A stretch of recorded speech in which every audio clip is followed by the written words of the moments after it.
Hi guys, it's Andrew here again, and thanks for coming back to the Eastonmade channel.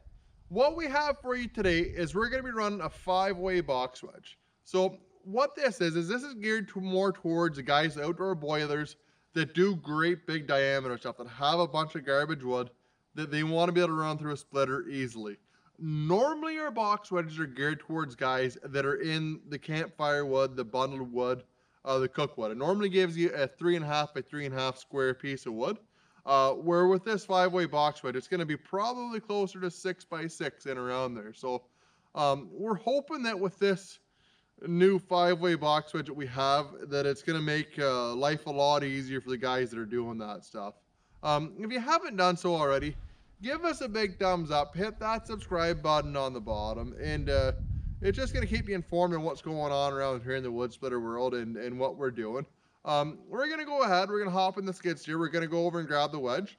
We're going to show you how we'd actually change one out, and we'll go from there. Thanks a lot, guys.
Well guys, we got our box wedge in the shop here and we have a 1222. So we're going to go ahead and switch this over. This is something that a lot of guys have asked us to see in a video. So I'm going to show you how you change from a 6-way to a box wedge and throw the pullback arm and everything onto it. A pretty simple process. The 6-way wedge lowers down and unlocks. This is really handy if you've been looking at any of these machines or you run firewood processors. You know that that wedge needs to lock into place. If that wedge doesn't lock into place, the wedge continually grinds and there's no way to pull it back down until you clean all the wood out from underneath it. If you're dealing with a box wedge, that's no good, because what ends up happening is the box wedge just keeps lifting up. So if you have no way to actually hold that thing in place, it kind of defeats the purpose of it. So once you lower this wedge down, it unlocks. So it's just a matter of pulling it out of there. My mother didn't raise no fool. I'm not going to jerk that out of there. Can I jerk it out of there? Yeah, I can. Yeah, it's probably 120 pounds worth of jerking though. As I've gotten older, or I guess matured maybe, I've learned that if there's a tool around to do it, use it. We've got an overhead crane here in the shop, so that's what I'm going to use to pull it out. Can you pull this out on your own? Absolutely. One guy can lift it out. We've done that in a handful of videos. You've probably seen them. To put that box wedge back in, you're going to need 2 guys. If you're Thor, you might be able to lift it in there, but I'm not Thor. You can 2 guys will be able to put it in, no problem. A lot of guys will just use a set of forks on their tractor or skid steer, whatever they have, and it goes in quite simple. And I guess that's kind of an ode to what that wedge is. This is on a 1222. This is our smaller wedge design of our 2. The 2228 is probably 60 pounds heavier than that. So when you see the other competitors pulling box wedges in and out, you can just imagine how much lighter the wedge is. This is a part of the machine that takes all of the abuse. So you want to make sure you have that good and heavy. As far as a pullback arm, it just slips into a tube on the pusher, and that's what cycles it back and forth. That's what moves it. It's just on a spring pin or a loop pin, the same as what would be on the hitch of your truck. There's no C-clips, there's no tools needed for it. The actual pullback arm and the plate itself are 2 separate pieces. The reason we do that is because if there's any inconsistencies in the wedge itself or in the machine, like we build these things that obviously you're not going to weld everything completely perfect, and wood's not perfect to start with. So if we have that piece float on there, it's going to follow the trough back and forth quite easily, and it doesn't really matter what's in its way, or if there's a piece of wood under or whatever, it's still going to slide back and forth easily. And as you can see, as far as locking this in, the wedge just goes up and it's in place, and wherever you set this wedge is where it's going to stay. Like I said, this is a 5-way box wedge. You can see we haven't even run this yet. This is the first time I'm going to be running this. We're going to see how it goes here. I think this is going to be really popular for guys. I think this is going to be really, really handy for guys that want bigger, chunkier wood for their outdoor boilers and stuff, and are doing big wood. Because with a 4-way or 6-way wedge, you end up chasing wood around a lot when it's in big wood. Where with this thing here, it should be able to make really consistent wood really easily and do those big rounds without having to bust your back or chase stuff around. So anyways, guys, we're going to hook onto this thing, we're going to get it out in the wood pile, and we're going to show you guys how it works.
I think we were successful there. I think that with that 5-way box wedge works fantastically. If you're into doing boiler wood and you have big diameter stuff, I don't know of any way that's going to be less labor intensive than that. We split quite a bit of wood. Like, I'd say there's probably half a face cord there. And I wasn't very long doing it. I think I was maybe 3 minutes doing it all. I think I spent more time moving the camera around. And you can see that 5-way, with that 5-way box, you have all kinds of power. Like this old elm with that double crotch in it, you're not gonna find dirtier wood than that. That's as ugly as it gets.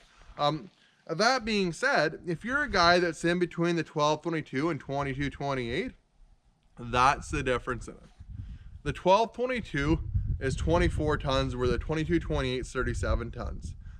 We had to play with that a little bit to get through the 1222. But when you're running the 2228, it doesn't particularly care. That stuff goes through it. It's, in terms of a wood splitter, I don't know of anything else that's on the market right now that really competes to the power and the performance of that 2228. But anyways, guys, if you like this firewood stuff, if you like log splitters, any of that kind of stuff, give us a big thumbs up and hit that subscribe button down on the bottom and leave us some feedback. I want to hear from you.